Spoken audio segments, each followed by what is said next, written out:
Pakiabonohan niyo muna, Nay. Abonohan niyo po muna. Alam niyo, Sir Raul. Ano daw? Abunuhan daw.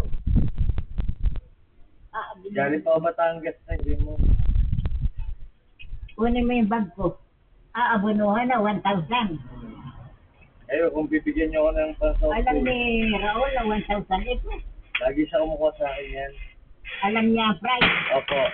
Hindi lang nakapag-iwan ng pera, gawa ng ang daming iniintindi sa coupons mga pati pagluluto ng merienda ay. Sa Opos for price. Ganin mo din yung bag ko.